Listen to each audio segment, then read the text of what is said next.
Who wrote this on my car? Move. Out. Or else. Yeah, that was the message scratched into the side of my brand new truck. Keyed so deep, the paint curled back like peeled skin, and guess who was standing across the street with her arms crossed and that smug little smirk? Karen. Always. Karen. Smash that like button if you've ever dealt with a neighbor who thinks threats count as property management. Subscribe for more stories where audacity meets karma. Because this time, Karen's vandalism didn't just backfire, it turned her minivan into a crime scene wrapped like a Christmas present from the police department. It started on an ordinary morning when I walked out to the driveway with a travel mug of coffee in one hand and my keys in the other. The sun was just starting to burn through the thin layer of clouds, throwing a soft glow across the hood of my truck. At first, I thought the glint was just dew catching the light, the kind of sparkle that usually makes a car look freshly washed. But as I stepped closer, my stomach sank. It wasn't water reflecting back at me. It was raw metal. A long, curling line had been gouged into the driver's side door, running in a crooked path that shimmered like an open wound in the paint. I froze, staring at it with that mix of disbelief and anger that only comes when something you worked hard for is suddenly ruined. I had bought this truck brand new less than 6 months earlier. I babied it, parking away from carts at the grocery store, double-checking the garage door at night, even laying down mats in the back to keep it clean. Now here it was, scarred before its first oil change. My first thought was maybe a stray kid rode too close on a bike, or a shopping cart somehow made its way down the street in the wind. I crouched down, running my fingers lightly over the groove. It was too deliberate, too deep, and too carefully placed to be an accident. This wasn't a brush or a bump, this was intentional. The more I traced the line with my eyes, the more I realized it wasn't random. It curved into the faint outline of a letter, an M, not smooth like a child doodling, but jagged, angry, etched with purpose. I stepped back and felt my pulse climb as I took in the rest of it. The scratch wasn't just a line, it was the beginning of a word. Someone had stood in my driveway under cover of night and carved a message into my paint like it was their personal canvas. I looked around the neighborhood, at the quiet houses with blinds pulled just far enough to hide watchful eyes. No one was outside, no one offering a wave or a casual good morning. Just that creeping silence that made the hair on the back of my neck stand up. This wasn't bad luck, this was a warning, and I already had a sick feeling about who was behind it. By the next morning, the damage was no longer just a stray scratch, hinting at a letter. It was a complete message carved into the side of my truck, sharp and deliberate, as if the key had been dragged with every ounce of anger its owner could muster. 4 letters on the top line, 3 on the bottom, both sets carved so deep that flakes of paint curled outward like paper torn from a notebook. Move out. The words were crude, ugly, and impossible to ignore, standing out in raw silver against the glossy black finish I had been so proud of. I stood there in my driveway, holding my coffee, unable to sip it because my jaw had locked. The letters seemed to shimmer in the morning light, a mocking billboard on the side of my own vehicle, announcing that I wasn't welcome in my own neighborhood. The weight of it settled in slowly. This wasn't just vandalism, this was a threat. Whoever had done this hadn't been satisfied with a broken window or a slashed tire. They wanted to send a message that I was unwanted here, and they wanted everyone walking past my driveway to see it. Neighbors began emerging for their morning routines, some with dogs, some heading to their cars for work. I watched their eyes flick to the truck and then quickly away, like the words might burn them if they stared too long. Not a single person stopped to ask what happened or offer sympathy. They just quickened their steps or pulled out phones, probably texting each other about the spectacle before them. It felt like I was being paraded through the town square without moving a muscle. The anger bubbled up hard, but under it was something colder, heavier. This was no accident, no prank. It was deliberate intimidation, and the only person bold enough, petty enough, and self-righteous enough to do it lived 3 houses down with a perfectly trimmed hedge and a reputation for patrolling the block like it was her personal kingdom. Karen had complained about my truck since the day I parked it in my driveway, claiming it ruined the aesthetic of the street. Now I was staring at a 7-letter confirmation of just how far she was willing to go. Walking out that morning felt like stepping onto a stage I never auditioned for. The words carved into the side of my truck were impossible to miss, and the silence that hung over the street made them louder. Curtains fluttered in the windows of nearly every house, and though no one came outside, I could feel the weight of eyes on me. It was the kind of quiet where even the birds seemed to stop singing, as if they knew something ugly was unfolding. I ran my hand along the gouged metal again, more out of disbelief than hope of fixing it, and the sound of my palm scraping the ridges echoed in my ears. I wanted to turn and call out, to ask if anyone had seen who did this, but the thought of hearing nothing in response stopped me cold. The truth was, they had all seen it. They just weren't going to say a word. Living next to Karen meant people learned quickly when to keep their mouths shut. Across the street, old Mr. Delaney bent to pick up his newspaper and glanced at me, holding my gaze for half a second, before shuffling back into his house without a word. 2 doors down, a mother ushered her kids into the minivan, avoiding eye contact while her little boy asked what the truck said. She didn't answer, just buckled him in faster and drove off with the same urgency you see in people trying to outrun a storm. The silence carried judgment, sympathy, and fear all at once. It was the kind of silence that tells you people know exactly who is responsible, but they would rather keep their lawns green and their evenings quiet than speak up. Nobody wanted to be the one who crossed Karen. I couldn't even blame them completely, because I had already seen how far she would go when she felt challenged. Standing there, surrounded by neighbors who pretended they weren't watching, I felt like an outsider in the place I had worked so hard to call home. The words carved into my truck weren't just aimed at me. They were a warning to the whole street, proof that Karen believed she could decide who stayed and who left, and judging by the way everyone kept their distance, it seemed they believed it too. Later that day, I saw her standing in her driveway, as if she were a queen surveying her kingdom.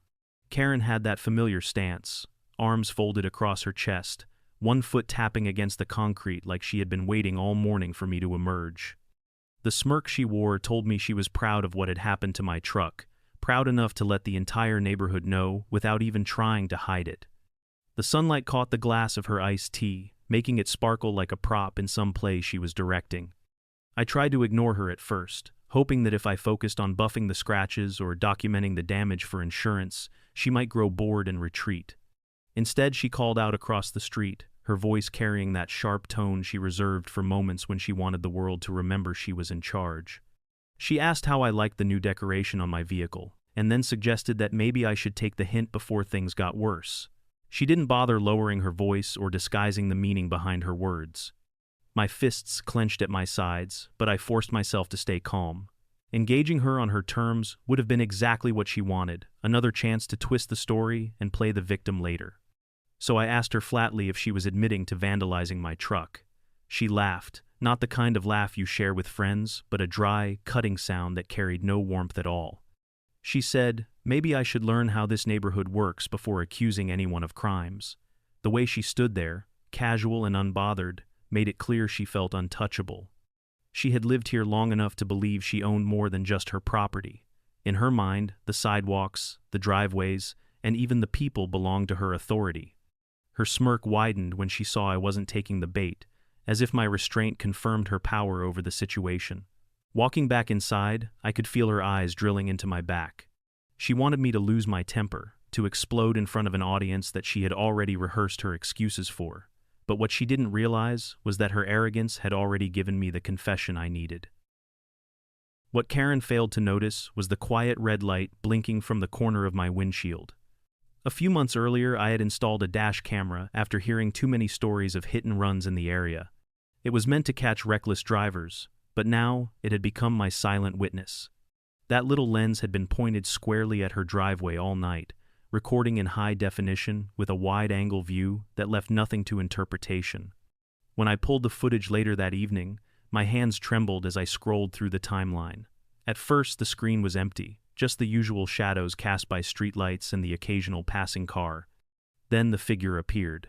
Karen's robe trailed behind her as she walked straight across the street, key clenched tight in her hand. The camera picked up every deliberate step. She glanced around once, checking for an audience, and then leaned in.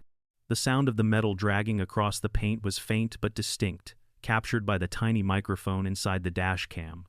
I watched in disbelief as she worked methodically, letter by letter, her face twisted with concentration. There was no hesitation, no sign of second thoughts. When she finished the final stroke of the T, she actually stepped back, admired her work, and nodded to herself. Then she turned on her heel and strolled back to her house, as if she had just trimmed a hedge or watered the lawn. The recording ended with her slipping through her front door, the glow from her porch light framing her like a villain in a movie. For a moment, I just sat there staring at the screen, the proof right in front of me. It was equal parts infuriating and relieving. Infuriating because it confirmed what I already knew, and relieving because it meant her denial no longer mattered. The irony wasn't lost on me. The same woman who had been screaming about neighborhood safety and property values had marched into my driveway and destroyed my truck with her own hands. She had handed me undeniable evidence, all because she assumed no one would dare challenge her authority. I leaned back in my chair, the weight of the day pressing down, and realized that her reign of intimidation had just been caught in crystal clarity. When I finally worked up the nerve to call the police, I expected outrage, or at least sympathy. Instead, what I got was a weary sigh from the dispatcher who asked for my address, paused for a long moment, and then said she would send someone out. The officer who arrived carried himself like a man who had already been through this dance too many times. He stepped out of his cruiser slowly, adjusting his belt, and when I pointed to the deep grooves on my truck, he barely raised an eyebrow. I explained that my neighbor had keyed "move out" into the paint and that I had the whole thing on camera. I was ready to show him the footage right there on my phone. He listened politely, but without urgency, like he was humoring me, rather than investigating a crime. When I mentioned Karen's name, he actually rubbed his forehead and muttered that he had figured as much. It was not the reaction of someone shocked by the accusation. It was the reaction of someone already tired of dealing with her. He asked me to describe the incident again for his report, but his tone suggested that it might not go far. Property disputes, neighborhood squabbles, civil matters. These were the words he tossed around, while I stood there beside my ruined truck, wondering how someone could carve a threat into my vehicle and still be treated like a nuisance rather than a criminal. I insisted he watch the footage. Reluctantly, he leaned closer to the screen, and for the first time I saw his jaw tighten. There was Karen in full color, key in hand, etching her message without hesitation. The evidence was undeniable. Still, he shook his head and told me it would have to go through a process. He could file a report, but prosecution was unlikely unless the damage was valued above a certain threshold. Hearing that felt like another violation, almost as cutting as the key itself. My neighbor had scarred my truck, threatened me in the process, and the official response was little more than paperwork and a shrug. As the officer left, promising to note the incident, I realized Karen had done this before. She knew the system would tire out before she ever did. And that meant, if I wanted justice, I would have to find it myself. Filing the insurance claim turned out to be almost as painful as seeing the damage itself. I sat at my kitchen table with the policy documents spread out, the photographs of the truck glowing on my laptop screen, and a hold line melody repeating endlessly in my ear. When the representative finally answered, I explained what had happened, trying to keep my voice steady while describing the jagged letters carved into the paint. I could hear her typing, pausing only to ask questions that made me feel like I was the one under investigation. Was I sure it wasn't accidental? Did I have proof that it wasn't done by someone in my own household? Could it have been a random act by a stranger passing through the neighborhood? Each question dug deeper, forcing me to relive the discovery all over again. I repeated that I had video evidence and even a clear shot of my neighbor committing the act. The representative told me to upload everything into their portal and wait for an adjuster. It sounded simple enough, but when I hung up, the weight of it settled on me. My pristine truck, the one I had worked so hard to buy, had become a case number and a file in some distant office. Days later, the adjuster showed up, clipboard in hand, walking slow circles around the vehicle. He crouched to measure the depth of the grooves, running his finger across the letters as if the story of what happened could be read through touch alone. He nodded grimly, muttered about labor costs, and then delivered the news. The repairs would be expensive, but coverage was not guaranteed if the claim was classified as a neighbor dispute rather than simple vandalism. That phrase made my stomach churn, neighbor dispute. As if this was just a disagreement about hedge trimming or trash bins instead of an attack carved into steel. When he left, the truck sat there like a wounded animal, its glossy surface interrupted by angry silver scars that refused to be ignored. I realized then that the damage went beyond paint. Every time I looked at it, I felt exposed. Someone had decided I did not belong, and they had written that judgment into the side of my car for the entire block to see. The paperwork might eventually cover the cost, but no form or claim could erase the message or the way it made me feel in my own driveway. By the afternoon, word had already spread, though I had said nothing to anyone. That is how it always worked in this neighborhood. News did not travel through conversation. It drifted from Karen's porch like smoke, carried to every doorstep by her loyal little network. When I stepped outside to take another set of photos for the insurance portal, I noticed two members of the HOA board standing in her driveway. They were nodding while she gestured toward my house, her iced tea sloshing dangerously as she waved her free hand. Their expressions were solemn, as if she were describing a crime scene rather than her own handiwork. Not long after, I received a knock on my door. It was the HOA president, clipboard pressed to his chest like a shield. He started by saying there had been concerns raised about the atmosphere I was creating on the block. That phrase nearly made me laugh out loud. Apparently, I was responsible for an escalation of hostility and for provoking neighbors into discomfort. He never said Karen's name directly, but it hung in the air like humidity. I asked if he was aware of the vandalism. He avoided my eyes, muttering something about not getting involved in personal disputes. It became clear this was less about fairness and more about alliances. Karen had been a fixture in the association for years, organizing bake sales, volunteering for committees, and making sure her influence stayed stitched into every corner of neighborhood politics. The board members were not about to challenge her. It was easier to treat me as the disruption than admit one of their own was carving threats into cars. Standing in my own doorway, I listened as the president read from a prepared statement about community harmony. It sounded rehearsed, like he had practiced it in the mirror before walking over. He reminded me that the HOA expected residents to conduct themselves in ways that supported the neighborhood's values. My jaw tightened. Their values apparently included looking the other way when someone destroyed property, as long as it was done by the right person. When he left, I watched him return to Karen's driveway, where she greeted him with a satisfied smile. She believed the board's silence was her protection, a shield that made her untouchable. What she did not know was that I had already saved the video footage, and her allies would not be able to spin it away forever. The break came from the last person I expected. A kid from down the block, probably no older than 15, was walking his dog past my driveway when he slowed down and asked if I had seen the neighborhood group chat.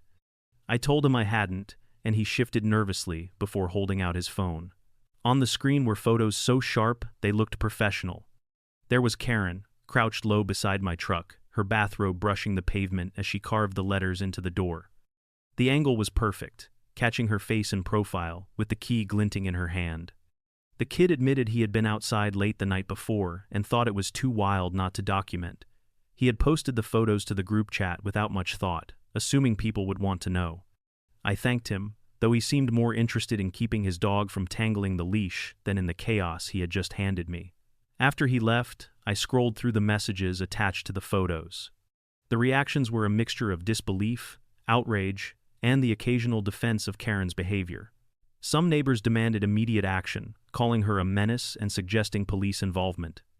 Others claimed the pictures must be fake or taken out of context, insisting Karen would never do something so extreme. Seeing her frozen mid-act felt surreal. I had already watched the dashcam footage, but that was distant, a wide-lens view of the crime. These photos were intimate. They caught the fury, etched across her face, the tightness of her grip, the way she leaned into each letter like she wanted the message to scar more than just the paint. The still images made it impossible to dismiss her actions as exaggeration or rumor. By evening, the photos had spread beyond the chat. I overheard two neighbors whispering about them at the mailbox, one shaking his head, the other muttering that he had always known Karen would take things too far. The evidence had begun to chip away at the silence that had protected her for so long. For the first time since the words appeared on my truck, I felt a sliver of hope. The story was no longer mine alone. It was out in the open, and Karen's carefully built facade of authority was beginning to crack. The neighborhood group chat had always been a place for lost cat notices, yard sale announcements, and the occasional argument about recycling bins. Now it was something else entirely. Every time I opened my phone, there were dozens of new messages piling up, each one about the photos of Karen. Neighbors who had stayed silent when they passed my truck in the morning were suddenly typing long paragraphs about how appalled they were. A few even claimed they had suspected Karen was behind it all along, but didn't want to get involved. The outrage was loud, but so was the defense. Her loyal supporters insisted the images were misleading. They suggested the photos were staged, that maybe someone had altered them, or that Karen had been checking for damage someone else had done. The excuses grew more desperate with each message, but the cracks in her armor were showing. People who normally nodded along with her every word were beginning to ask uncomfortable questions. Why would she be crouched at my truck in the middle of the night? Why was a key visible in her hand? Walking through the neighborhood that evening, I could feel the shift in the air. Conversation stopped when I got close, then picked back up in hushed tones once I passed. Some neighbors gave me sympathetic nods, quick gestures that seemed to say they believed me now. Others turned away, pretending to fuss with plants or adjust their mailboxes. It was clear that the photos had divided the block. For the first time, Karen looked rattled. She marched out to collect her mail with her chin held high, but her eyes darted nervously to the windows where people were watching. She slammed her mailbox shut and stormed back into her house without her usual casual chatter about property values or lawn maintenance. The gossip had turned against her, and she knew it. That night I scrolled through the group chat again, rereading the stream of comments. The words unacceptable and criminal appeared more often than the excuses. It felt like the tide was turning, slowly but unmistakably. Karen had built her authority on intimidation and silence, but the photos had broken both. Neighbors were no longer pretending nothing had happened. They were talking, and the story spreading through those messages was no longer hers to control. When the walls of her reputation started closing in, Karen did what she always did. She ran straight to Facebook. Within hours of the photos hitting the neighborhood chat, she posted a long rant on her page with a headline in all caps about dangerous outsiders threatening community safety.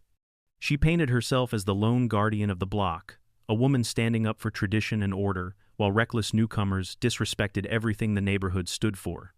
She did not mention my name directly, but the hints were obvious.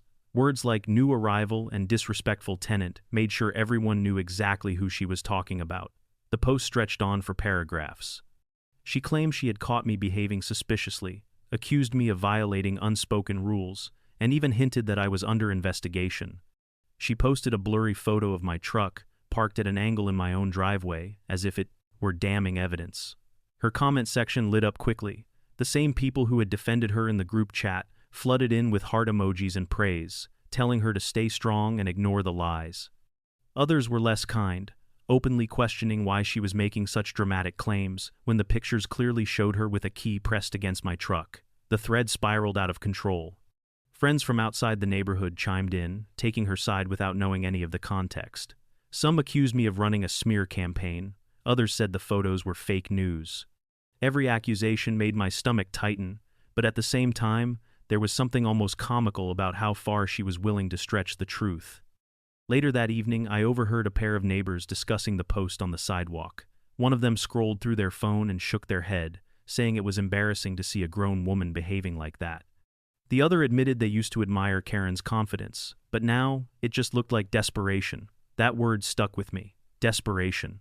It explained the tone of her post, the frantic energy behind every sentence. She was losing control of the story, and for someone like Karen, control was everything. Watching her unravel online, I realized the photos had done more damage than I imagined. Her attempt to rewrite the narrative only highlighted the cracks in her credibility. Instead of silencing the whispers, she had turned them into a roar. Karen's pride and joy was not her house or her yard, though she spent plenty of time obsessing over those too. It was her van. A beige minivan that looked like it had been driven off the lot in the early 2000s and somehow preserved like a relic. She washed it every Saturday morning without fail, crouched over the wheels with a toothbrush to scrub away invisible specks of dirt. The tires were always shining, the windows streak-free, and the air inside carried the faint smell of pine from the little green tree that dangled from the rearview mirror. She parked it in the exact same spot every day, angled slightly into the street as if to remind everyone that this was her space and no one else's. I had seen her standing next to it more times than I could count, lecturing delivery drivers about parking too close or warning children not to ride their bikes past it. She treated that van like it was sacred. It was more than transportation to her. It was a statement. The spotless exterior told the neighborhood she cared about appearances. The way she guarded it told them she valued control. The way she angled it told them she believed she could bend rules without consequence. That van had become a fixture on our block, as recognizable as the mailboxes or the streetlights. People joked about it quietly, calling it the patrol car because wherever Karen went, the van followed. She used it to tail neighbors she suspected of breaking rules, creeping behind them at 10 miles an hour until they grew so uncomfortable they hurried inside.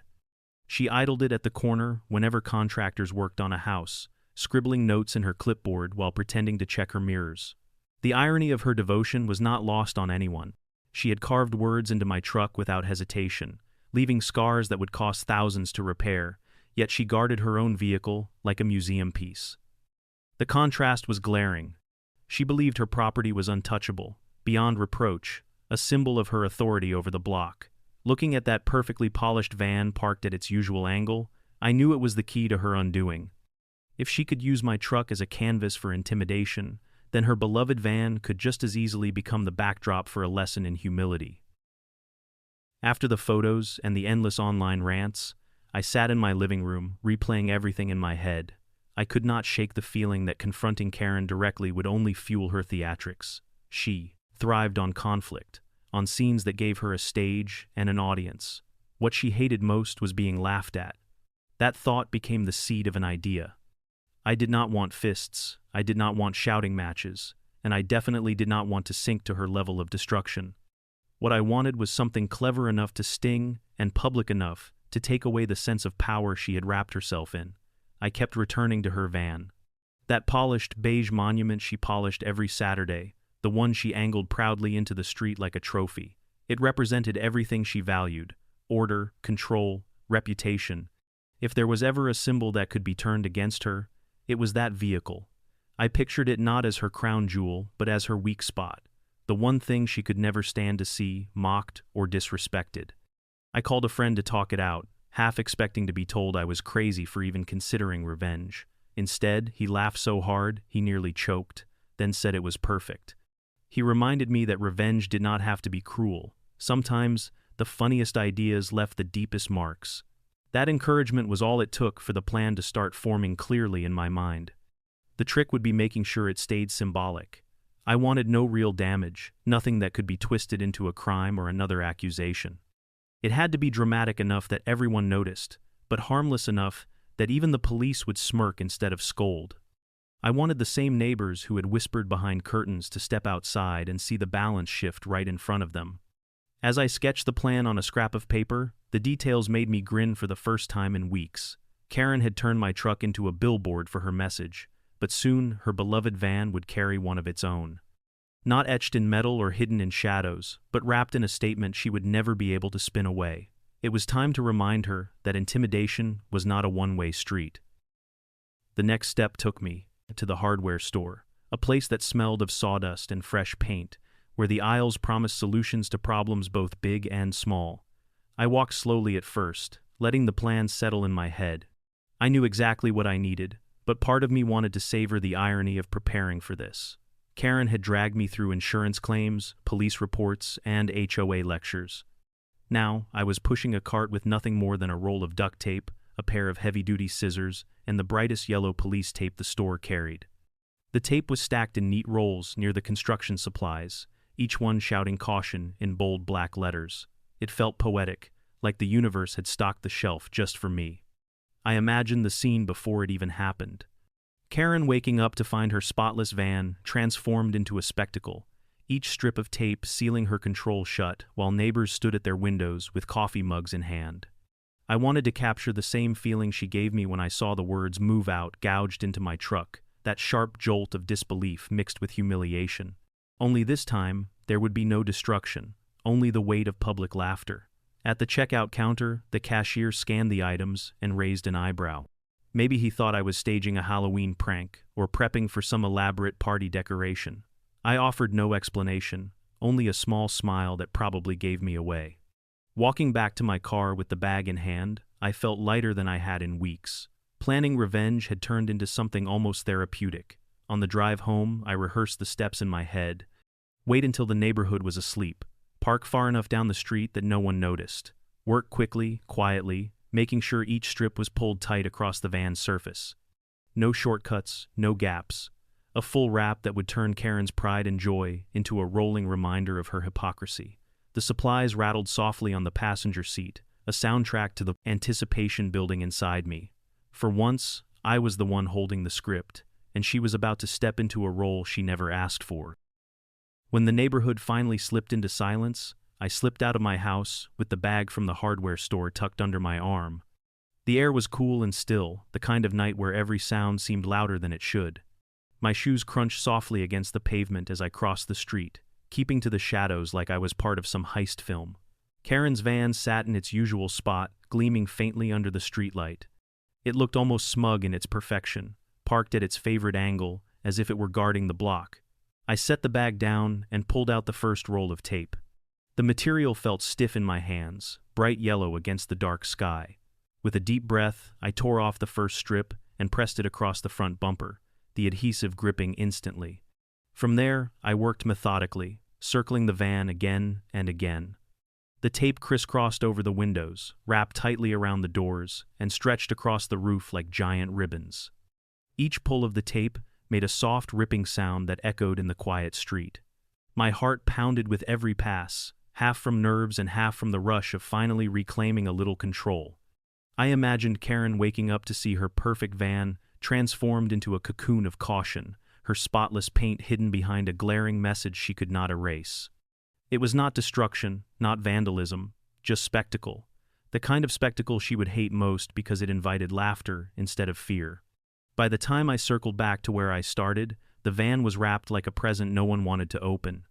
The words "police line do not cross" repeated in endless patterns across its surface, glowing under the streetlight like a warning flare.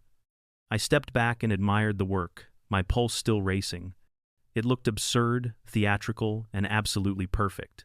I gathered the empty rolls, tucked them back in the bag, and walked quickly toward my house. Every step carried the strange mix of anxiety and triumph, the thrill of knowing I had turned her favorite possession into the neighborhood's morning headline. When I finally closed my front door behind me, I allowed myself to grin. For the first time since she carved into my truck, I felt like I had carved something back. By the time the first light of morning crept over the rooftops, Karen's van had become something out of a crime scene drama. The yellow tape glowed against the beige paint, stretching across the windshield, the side mirrors, and every handle. From a distance it looked less like a vehicle and more like a giant warning sign parked in the middle of the street. Neighbors stepping out to grab newspapers or let their dogs out stopped in their tracks. Coffee cups paused halfway to their mouths as they took in the sight. The words repeated along every strip, bold and unmistakable. "Police line, do not cross." It was impossible to look at the van without reading it, impossible to mistake the message. The woman who had proudly angled her spotless van to face the neighborhood now had it turned into a public announcement of her own behavior. Every inch of it screamed caution, not the kind meant to protect, but the kind that warned others to stay away. I watched from my window as people began to gather, drawn by curiosity stronger than their morning routines. Some chuckled quietly, others shook their heads, but no one could deny the satisfaction of seeing Karen's pride and joy reduced to a joke. The same neighbors who had pretended not to see the scratches on my truck now lingered openly, whispering and pointing as if they were at a parade. The brilliance of it was that nothing had been damaged. The paint beneath the tape remained flawless, the tires untouched, the windows unbroken. It was theater, not destruction. A harmless display with a sting sharper than any key. Karen had carved a threat into my truck for everyone to see, but now her own vehicle carried a message she could not control, and it was louder than hers ever was. As the crowd grew, I felt a rush of relief mixed with anticipation. Soon, she would step outside, and the moment she did, the entire street would be watching. The van she had polished every weekend and guarded like treasure had become the stage for her humiliation. The tape did not just cover metal and glass. It covered the illusion of power she had wrapped herself in for years, and it was only a matter of time before she realized the joke was on her. The scream came just after sunrise, a sharp wail that sliced through the quiet morning air and set off a chain reaction of barking dogs up and down the street. I had been standing at my window with a mug of coffee, waiting for it, and when it came, I nearly spilled the drink from laughing. Karen stood frozen at the edge of her driveway, staring at her beloved van as if it had been abducted by aliens and returned in disguise. The bright yellow tape glowed in the morning light, every door sealed, every mirror crisscrossed, the words "police line, do not cross" repeated like a chant across the metal. She rushed forward, tugging at the strips with frantic hands, only to find that the adhesive clung stubbornly to every curve and corner. The harder she pulled, the more the tape stretched and stuck to her fingers, tangling around her wrists like some cruel joke. From across the street, a neighbor gasped, another stifled a laugh, and within minutes a small crowd had gathered.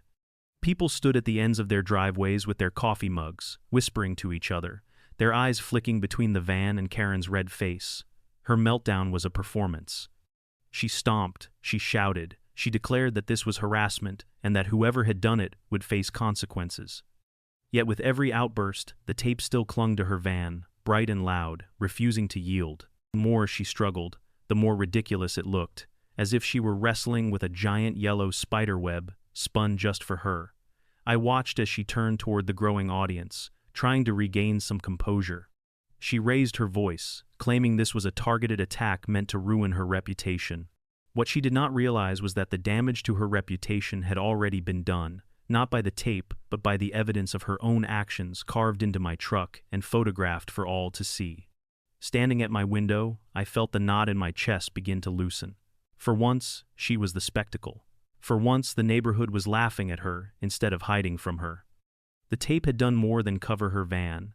It had unwrapped the truth, leaving her standing in the middle of the street with nothing to shield her but her own outrage. It took less than 10 minutes for Karen to reach for her phone.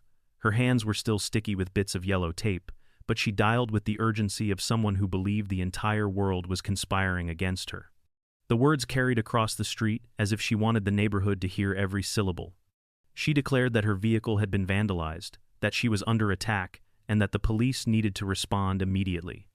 Her voice cracked with fury, but there was also a quiver of panic that slipped through, the kind that comes when control starts to slip away. By the time the first patrol car rolled up, the street was lined with curious faces. Neighbors leaned on fences and stood in small groups on sidewalks, sipping coffee while pretending not to enjoy the show. The officer stepped out slowly, his eyes moving from the van wrapped in glowing tape to the cluster of spectators waiting for the next act. For a long moment he said nothing, just tilted his head and took in the absurdity of the scene. Karen launched into her story before he could even introduce himself. She pointed at the tape, waving her arms dramatically, claiming it was a targeted hate campaign designed to destroy her reputation. Her words tumbled over each other, thick with outrage. The officer nodded politely, then bent down to look at the tape more closely. He peeled back a strip from the bumper and pressed it between his fingers. The corner of his mouth twitched like he was trying not to smile. I stepped forward and calmly explained what had happened to my truck only days before. I showed him the photos of the scratches, the dash cam footage of Karen with the key, and the group chat where half the neighborhood had already condemned her actions. The officer scrolled through the evidence in silence, then turned his gaze back to her. The shift in his expression was subtle but unmistakable. Whatever sympathy she had hoped to earn evaporated. He told her plainly that what had been done to her van did not damage the vehicle and that it looked more like a prank than a crime. Her face burned crimson as laughter rippled quietly through the crowd. The message had been received. The tape had spoken louder than any argument ever could. The second patrol car arrived not long after the first, and by then the street had turned into a stage. Two officers stood side by side, arms crossed, staring at the spectacle of Karen's van cocooned in caution tape. One of them muttered something to the other that made him chuckle, and I caught enough to know they were comparing it to a parade float. Their amusement only made Karen louder. She stomped her feet on the pavement, her voice rising until it echoed off the houses, demanding immediate removal of the tape and threatening lawsuits against anyone who dared laugh. The officers remained calm, but their patience wore thin as she rattled on. They asked for her version of events and let her speak for several minutes without interruption. Her story shifted with every sentence. First, she said vandals had targeted her randomly. Then she insisted it was a coordinated attack by dangerous individuals. Finally, she pointed toward me, accusing me of orchestrating the entire thing to humiliate her. Each version contradicted the last, and the officers exchanged knowing glances. When they turned to me, I handed over my phone. They watched the footage of her carving words into the side of my truck, then scrolled through the photographs from the neighborhood chat. The evidence was undeniable, and for the first time, the officer's amusement gave way to something more serious. They asked her directly if she had keyed my vehicle. She sputtered, tried to deflect, then claimed she had only been checking for damage that someone else had caused. The excuse sounded weak even to her own ears. The crowd had grown by then. Neighbors who normally avoided conflict stood openly in their driveways, whispering to each other, some holding up phones to record. It was no longer just about my truck or her van. It was about her entire reign of intimidation finally being exposed under the weight of her own arrogance. The officers told her they would be filing a report, not about the tape, but about the damage to my truck. They explained calmly that the tape had not harmed her van and that removing it was her own responsibility. The words landed like a gavel. She had summoned the authorities expecting validation, but instead she received confirmation that the spotlight now shone squarely on her. By midday, the street looked less like a quiet neighborhood and more like an impromptu courtroom. Neighbors who rarely spoke to each other gathered in clusters at the end of driveways, their conversations punctuated with laughter or the occasional gasp. Some leaned against mailboxes, others stood with folded arms, but every eye was fixed on Karen as if waiting for a verdict. Her van still sat wrapped in yellow, and every strip of tape fluttered slightly in the warm breeze, like banners announcing her downfall. Karen tried to command the stage the way she always had. She paced back and forth in front of her van, raising her voice high enough to reach every porch, accusing me of harassment and calling herself the victim. But the crowd was no longer buying it. People who once nodded along to her declarations now whispered to each other, shaking their heads. A few even pulled out their phones, recording her tirade with amused smirks. It was the kind of reversal she never saw coming. When one of the officers asked me to explain again what had led to this point, I spoke calmly and without theatrics. I described the scratches on my truck, the dash cam footage, and the photos taken by the neighborhood kid. I kept my tone measured, but I could feel the weight of the crowd shifting as I spoke. Heads nodded, murmurs rippled through the group, and for the first time, it felt like the neighborhood was seeing through her act. Karen interrupted several times, shouting that none of it was true, that I was twisting the story. Each interruption only made her look more desperate. When one of her longtime allies on the HOA board tried to step in on her behalf, another neighbor cut him off sharply, reminding everyone that the photos did not lie. That moment marked a turning point. The silence that followed was not protective anymore, it was judgmental. Standing there, I realized the power of public opinion was doing what paperwork and reports could not. The people she had ruled with intimidation were now witnesses to her unraveling. The tape on her van was more than decoration. It was evidence on display, a symbol that her authority had been stripped away. The street had become a jury, and they were delivering their verdict without a single word needing to be spoken. Karen's voice cracked as she tried to spin the story in her favor. First, she denied everything, swearing that the scratches on my truck had nothing to do with her. She said she had been framed, that someone was trying to ruin her spotless reputation. When the photos were mentioned, she claimed they were doctored, the product of technology in the wrong hands. But the longer she spoke, the more tangled her excuses became, and the more obvious it was to everyone watching that she was inventing explanations on the spot. When denial no longer seemed convincing, she shifted tactics. She admitted she had been near my truck, but insisted she had only been checking for damage left by someone else.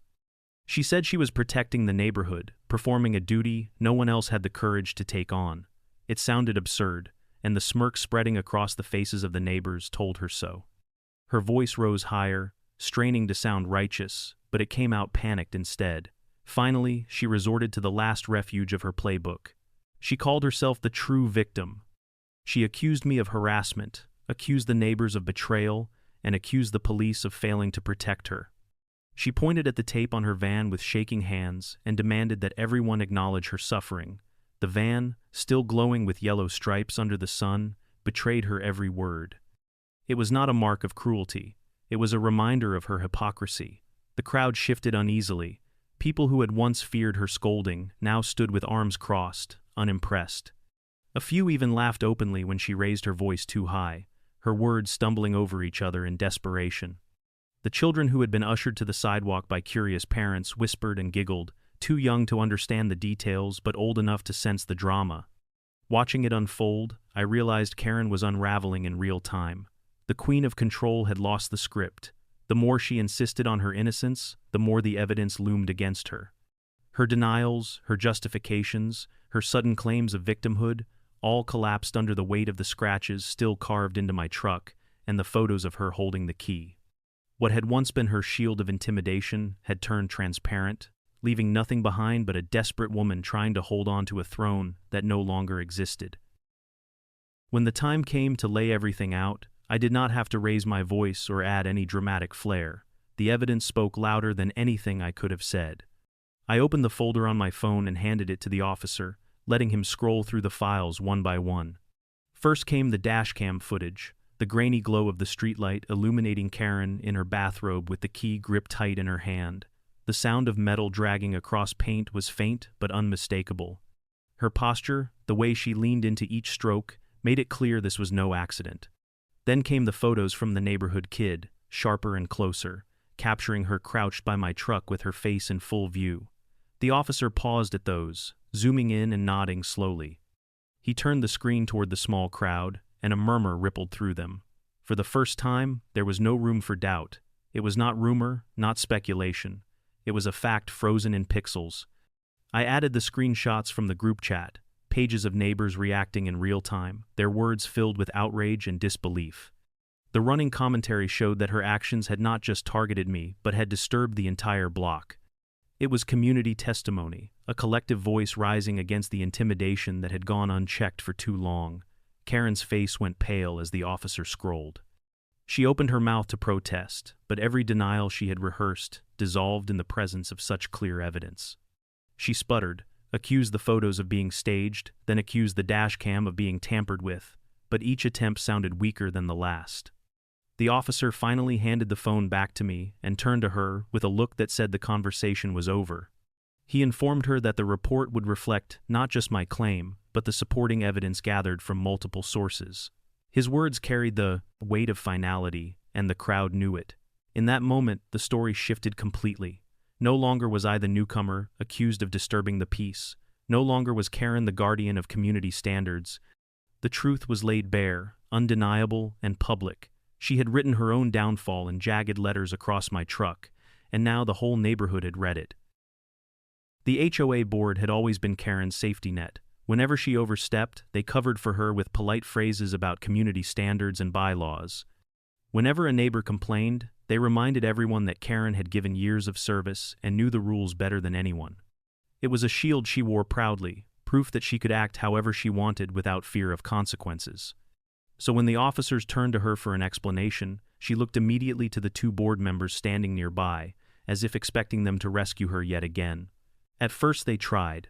One of them cleared his throat and suggested that this entire situation had gotten out of hand. He said neighbors should not be recording each other, that disputes should be handled quietly through the association. His words lacked conviction, and it was clear he was grasping for a way to redirect the attention. The other nodded along, adding that Karen had always been a dedicated volunteer, someone who only wanted the best for the neighborhood. But the crowd had already seen the footage. They had seen the photos, the evidence that showed her crouched by my truck with a key in her hand. The excuses rang hollow, and the murmurs from the neighbors made that obvious. Someone in the back even spoke up, reminding the board that they had ignored complaints about Karen for years. Another neighbor added that her so-called dedication had often felt more like harassment. The board members shifted uncomfortably, their confidence draining as the comments piled on. They glanced at each other, then at the officers, and finally at Karen, herself, whose face was flushed with rage. It became clear that protecting her now meant exposing themselves, and they were not willing to go down with her.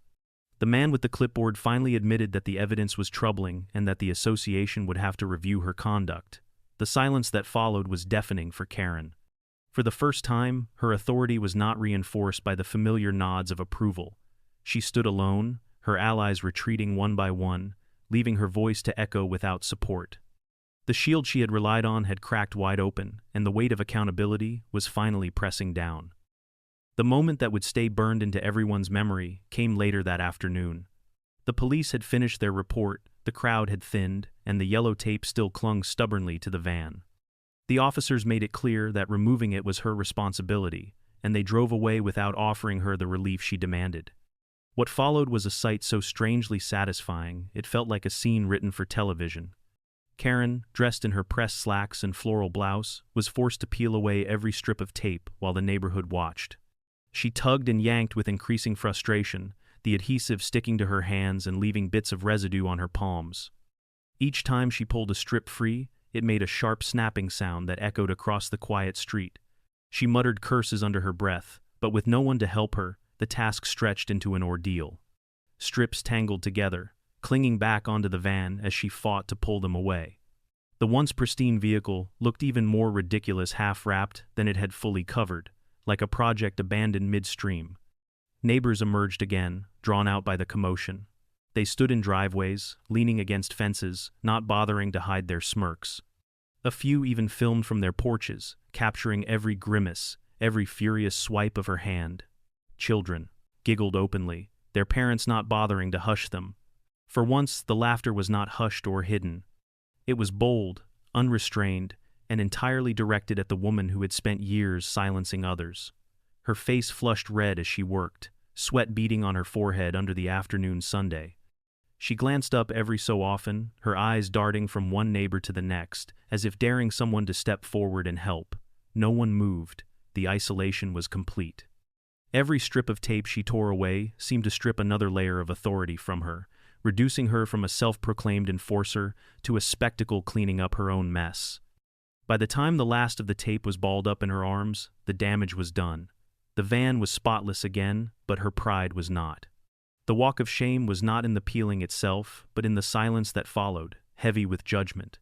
She had built her reputation on control, and now she had been forced to tear it apart with her own hands. When the dust finally settled, my truck sat in the driveway with its scars photographed, measured, and scheduled for repair. The insurance company approved the claim once the evidence was submitted, and the shop promised to restore it to its original shine. Knowing that the damage would soon be erased brought some relief, but what lingered was the memory of why it happened in the first place. Karen had turned my property into a message board for her rage, and in doing so, she had signed her own reputation away. The van, though spotless once more, carried a different kind of scar. Every time Karen drove it down the street, people remembered the yellow bands wrapped tight across the windows and doors. They remembered her meltdown in the driveway, her frantic tugging, her voice cracking as she demanded justice that never came. No amount of scrubbing or polish could remove the picture burned into everyone's mind. The vehicle she once flaunted as a symbol of pride had become a reminder of her downfall. The whispers never stopped. At first they were quiet, exchanged in low tones between neighbors, leaning over fences. Soon they grew bolder, with people chuckling openly when she passed. Children mimicked her outbursts in playful reenactments, pretending to scream at invisible vandals before collapsing into laughter. Even those who had once defended her stepped back, unwilling to be associated with the spectacle she had created. The power she had held through fear and intimidation had slipped away, replaced by ridicule. For me, the satisfaction did not come from the repairs or even from seeing her humiliated. It came from the shift in the neighborhood itself. People who once looked away now met my eyes. They waved, spoke, and even offered small words of encouragement. It felt as if a fog had lifted, one Karen had cast for years, and the block could finally breathe again. Karen still walked with her head high, but the illusion was gone. Every honk of laughter, every whispered joke, every lingering glance at her van reminded her that the balance had changed. She had tried to carve me out of the neighborhood, but instead, she had carved herself into a story that would follow her every time her tires touched the pavement. And there you have it. Karen turned her key into a sword, and it cut her reputation to pieces. If you've made it this far without checking your own car for surprise graffiti, you're braver than me. Remember, most neighbor drama can be solved with communication, but when you live next to a Karen, sometimes poetic justice speaks louder than words. Hit that subscribe button if you love stories where karma comes gift-wrapped. Drop a comment about the wildest neighbor revenge you've ever witnessed. And always keep a roll of police tape handy. You never know when inspiration will strike. Until next time, may your driveways stay peaceful and your neighbors stay sane.